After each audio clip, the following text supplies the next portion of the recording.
Pensé que perdonarla me hacía mejor persona. Pero lo que en realidad hice fue darle permiso para volver a hacerlo. Me llamo Andrea. Lorena y yo éramos mejores amigas desde segundo de primaria. Esos son más de 20 años, por si alguien lleva la cuenta. 20 años de pijamadas, de secretos que nadie más sabía, de conocer las familias de la otra mejor que la propia. Ella era la primera persona a la que llamaba cuando pasaba cualquier cosa, buena o mala. Y yo era lo mismo para ella. O eso creí durante la mayor parte de mi vida. Crecimos en el mismo fraccionamiento en Monterrey, fuimos a las mismas escuelas, y de alguna manera terminamos en la misma prepa contando los días para graduarnos. El último año fue exactamente lo que uno esperaría, estresante, emocionante, lleno de dramas que a los 17 se sienten enormes y a los 30 dan risa. Llevaba casi un año con Sebastián cuando llegó la graduación. No era perfecto, pero era mío, y estaba orgullosa de ir con él. Lorena había terminado con su novio unas semanas antes y fue con un grupo de amigas, lo cual era completamente normal y no me daba ningún motivo de preocupación. Esa noche noté que platicaban más de lo que esperaba. Sebastián y Lorena. Me dije que no era nada, que también eran amigos, que todos nos conocíamos. Bailé y reí y me dejé fotografiar y me convencí de que lo que sentía en el estómago eran solo los nervios. 3 días después una amiga en común me contó lo que había pasado. Sebastián y Lorena, esa noche en la graduación, en el after al que yo había salido temprano porque me dolía la cabeza. Ni siquiera esperaron mucho después de que me fui. Primero confronté a Sebastián. Admitió todo de inmediato, lo cual de alguna manera fue peor, y terminamos esa misma tarde. Luego fui con Lorena. Lloró mucho y dijo que fue un error y que no significó nada y que me quería y que nunca más me haría daño. Dijo todo lo que se dice en ese momento, y yo estaba sentada frente a ella en su cuarto donde había pasado cientos de horas de mi vida, y le creí. Porque era Lorena. Porque teníamos más de 20 años de historia. Porque no sabía cómo imaginarme la vida sin ella. Entonces la perdoné. No de inmediato, no fácilmente, pero la perdoné. Sebastián se fue y yo decidí que Lorena no tenía que irse también. Hablamos, lloramos juntas, y cuando terminó el verano algo entre nosotras había cambiado pero no se había roto. No del todo. Me dije que la confianza se puede reconstruir. Que la gente comete errores. Que lo que teníamos valía la pena. Lo que no me dije, porque todavía no estaba lista para escucharlo, era que ese perdón se sintió mal desde el principio. No porque dijera palabras que no sentía, sino porque algo por debajo de ellas había cambiado. Sonreía igual, estaba igual para ella, pero una pequeña parte de mí ahora observaba. Siempre estaba un poco en guardia. Nunca lo mencioné porque pensé que así se ve el perdón, uno carga el peso en silencio y no se queja. Fuimos a universidades distintas pero nos mantuvimos en contacto. Visitas, llamadas, mensajes largos a horas raras. La amistad sobrevivió, y estaba orgullosa de eso. A finales de los 20 las dos estábamos de vuelta en Monterrey retomando donde lo habíamos dejado, o algo parecido. Lorena trabajaba en marketing y yo había pasado varios años construyendo una cartera de clientes en diseño de interiores, proyectos pequeños principalmente, remodelaciones de casas, staging para bienes raíces. Era buena en eso y lo sabía, y llevaba tiempo pensando en expandirme. Fue Lorena quien propuso que pusiéramos un negocio juntas. Ella tenía las habilidades de marketing, yo tenía la experiencia en diseño y los clientes, y en papel tenía todo el sentido. Pasamos 3 meses planeando, hablando cada detalle tomando café y vino en largas tardes del sábado en su cocina. Estaba emocionada de una manera en que no lo había estado en años. Íbamos a construir algo juntas, las dos, y se sentía como el cierre correcto de un círculo. Firmamos los papeles en marzo y abrimos oficialmente en abril. Los primeros meses fueron bien, los clientes respondían, el negocio crecía, y Lorena manejaba la parte promocional con la energía que siempre había sido su mayor cualidad. Yo hacía el trabajo que amaba y lo veía crecer. Por un tiempo de verdad se sintió como si todo estuviera yendo exactamente como debía.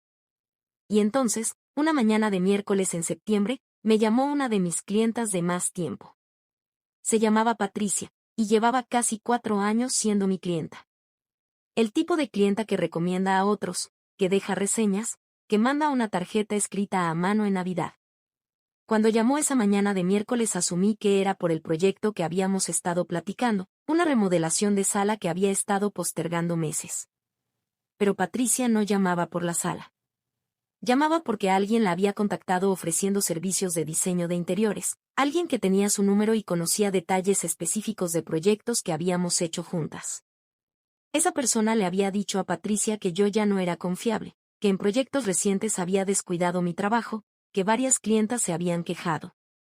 Patricia dijo que no le había creído, por eso me llamaba directamente en lugar de simplemente irse sin decir nada. Quería darme la oportunidad de responder.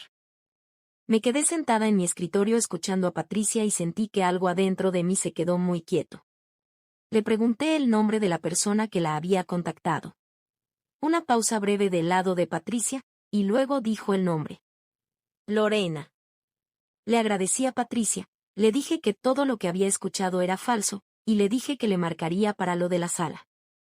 Luego dejé el celular y me quedé sentada en silencio mucho tiempo. En los días siguientes revisé todo metódicamente, como uno lo hace cuando quiere asegurarse de no estar sacando conclusiones apresuradas. Me comuniqué discretamente con algunas otras clientas, como si fuera un cheque normal. 2 más mencionaron haber sido contactadas por alguien que decía cosas negativas sobre mi trabajo. Una de ellas ya había movido su proyecto a otra diseñadora. El nombre de esa diseñadora, cuando lo busqué, era una empresa registrada 2 meses antes. La dirección registrada era el departamento de Lorena. Había estado construyendo su propio negocio competidor mientras juntas llevábamos el nuestro. Había usado el acceso a mi lista de clientas, que tenía porque éramos socias, para contactar a personas cuya confianza yo había ganado durante años. Y lo había hecho diciéndoles cosas sobre mí que no eran verdad. La llamé un jueves en la noche. Contestó al segundo tono, lo cual me dijo que no esperaba precisamente esta llamada. Le conté lo que me había dicho Patricia. Le conté lo que dijeron las otras clientas. Le conté sobre la empresa registrada en su dirección. Y entonces dejé de hablar y esperé. El silencio de su lado duró lo suficiente como para que casi pensara que la llamada se había cortado. Y luego empezó a explicar. Dijo que la empresa no era lo que parecía, que solo había estado explorando opciones, que no quiso que se empalme. Dijo que las cosas que les había dicho a las clientas sobre mí estaban fuera de contexto, que solo se estaba posicionando y no había tenido intención de hacerme quedar mal. Dijo que lo sentía, que podía explicar todo si yo la dejaba, que podíamos resolver esto como siempre lo habíamos hecho. Y ahí estaba. Como siempre lo habíamos hecho. Como si hubiera un patrón aquí en el que contaba. Como si hubiera calculado en algún lugar de su cabeza que yo absorbería esto igual que todo lo demás, en silencio y con generosidad, porque así era yo. La dejé terminar. Y entonces le dije, te perdoné una vez porque pensé que fue un error de una sola vez. No voy a hacerlo de nuevo. Dijo, Andrea, por favor. Le dije, se acabó, Lorena. Nosotras se acabamos. Quiso decir algo más y terminé la llamada. Me quedé en mi departamento esa noche y no lloré, lo cual me sorprendió. Esperaba sentirme destrozada, como me sentí a los 17 cuando me enteré por primera vez. Pero lo que sentí en cambio fue algo más callado y más difícil de nombrar. No exactamente enojo. Más bien tristeza, pero el tipo específico de tristeza que llega cuando por fin dejas de pretender que algo tiene remedio y te permites verlo claro por primera vez. La había perdonado a los 17 porque la quería y era joven y pensaba que querer a alguien significa aferrarse. Lo que no entendí entonces, y lo que entendía completamente ahora, era que perdonar a alguien no te obliga a quedártela. Que puedes perdonar de verdad y aún así irte. Que lo más honesto que a veces puedes hacer es mirar un patrón y llamarlo por su nombre. En las semanas siguientes me comuniqué personalmente con cada clienta. Fui directa y honesta y no dije más de lo necesario. La mayoría se quedó. Algunas no, y lo acepté. Reestructuré el negocio sola, cambié el nombre, empecé de nuevo en las áreas que necesitaban un nuevo comienzo. Patricia llamó 3 semanas después para agendar la consulta de la sala.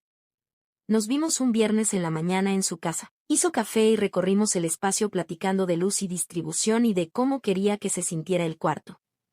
Al final de la reunión dijo, me alegra haber llamado directamente en lugar de asumir. Le dije, a mí también, Patricia. Y lo decía en serio. No porque todo estuviera bien, porque no lo estaba del todo, todavía no. Sino porque esa llamada fue lo que finalmente me hizo dejar de esperar que Lorena se convirtiera en alguien que nunca iba a ser. Y había algo honesto en eso, aunque no se sintiera bien. Manejé a casa ese gris viernes en la mañana con la ventana abierta, y no me sentí aliviada ni completa, pero me sentí clara. Y después de todo, clara era suficiente.